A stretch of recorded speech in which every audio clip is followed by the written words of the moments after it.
to Adrenal Physiology with me, Becca. To get started, I'm going to explain to Jenna and Maya, who you can't see, all the 3 layers of the adrenal cortex. Can anyone tell me what the first layer is? Glomerulosa. That's correct, Maya, with your really bright light. The first layer is zona glomerulosa. Glomerulosa. This is what it looks like.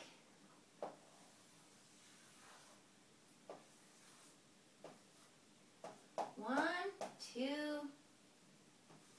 3. And can anyone tell me what the middle is? Medulla. Correct. Okay. Sorry, guys. It's Okay, shaky. in real life, what we need to know is where they are, how big they are, according to Guglielmucci, and what comes out of them.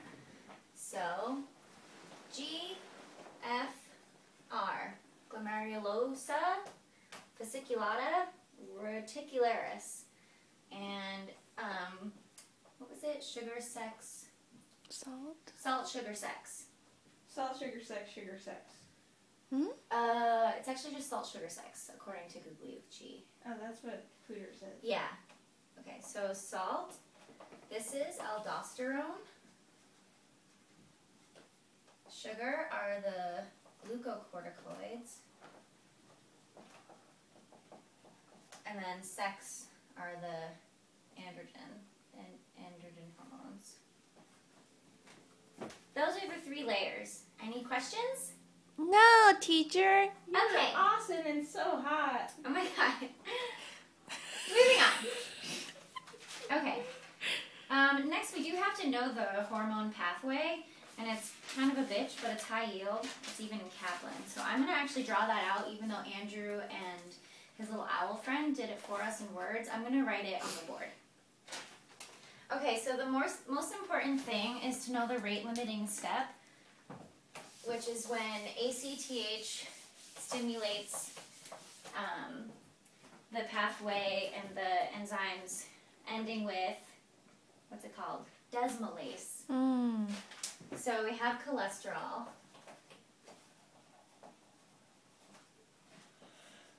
And ACTH is like, hey, do this, desmolase.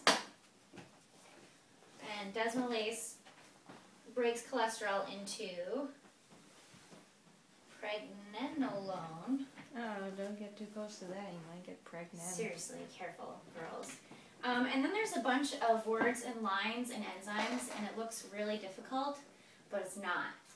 I'm going to break it down for Thank you for breaking it down. You're welcome.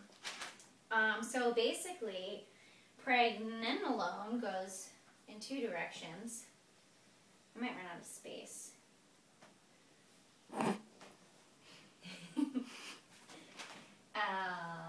Progesterone.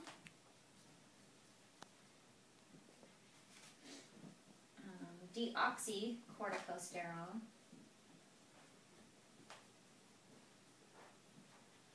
Corticosterone. And then aldosterone. Mm. And they're in patterns, which you'll see when I release something. So then, pregnenolone and progesterone both go this way, and this is the same enzyme. It's 17-hydroxylase.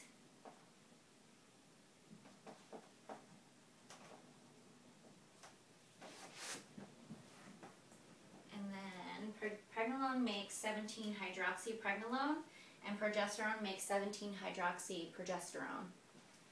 So,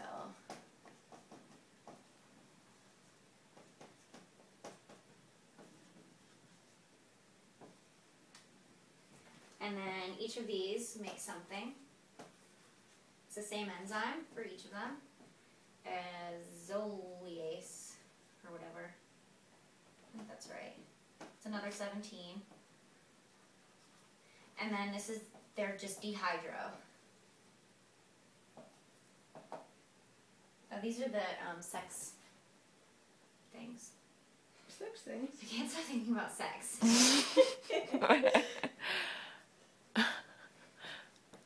And androsterone. And androsterone. Sounds dangerous. then from here, you can go another direction. Oops. And these are the same. 11, 11. These are just the same. But except this is deoxycortisol. So deoxycorticosterone and deoxycortisol. And then we don't actually have to know these enzymes, but then cortisol is the end product here, and aldosterone. So we need to know these 4 things, and then I think this is the only hard part, is remembering which enzymes go in the middle here. So just, you need to know this. Give a little shout out there. 3-beta hydroxysteroid dehydrogenase. What a short name. Seriously, and I don't even have any tricks, so 3BD. you just need to know it. And then 21-beta hydroxylase and 11-beta hydroxylase. And the next one is easy because it's just aldosterone synthase. Because it makes okay, that's the whole thing. Yay! Woo! Okay. Are we done? Moving on. Okay, we're not done. I wanted to talk about the category and the strength of the steroids. For some reason, this is important. Okay, mineralocorticoids, glucocorticoids, and synthetic glucocorticoids. The minerals are aldosterone is very potent, corticosterone is slightly potent, and deoxycorticosterone is 1/30th of the potency of aldosterone.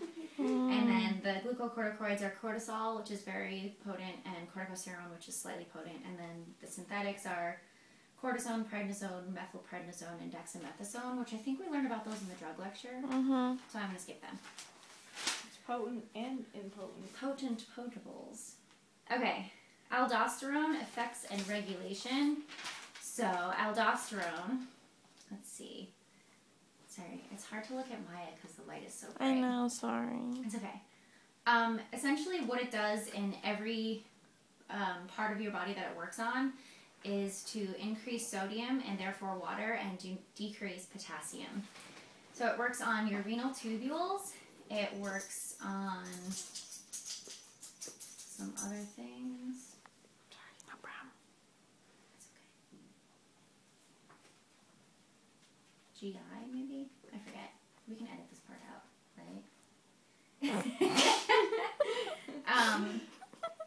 So Andrew talked about what happens if you have too much aldosterone, and it's hypertension, hypokalemia, and alkalosis. And then if you don't have enough aldosterone, you get decreased extracellular fluid, which leads to shock and cardiotoxicity from hypokalemia or hyperkalemia, and then you die. Shucks. And the regulation of aldosterone is different. It's not controlled by ACTH. It's controlled by extracellular fluid and the osmolality of those things, or osmolarity. I forget which one. And then I wanted to talk about cortisol. Cortisol. Okay, I'm not ready for this one. Can we start over?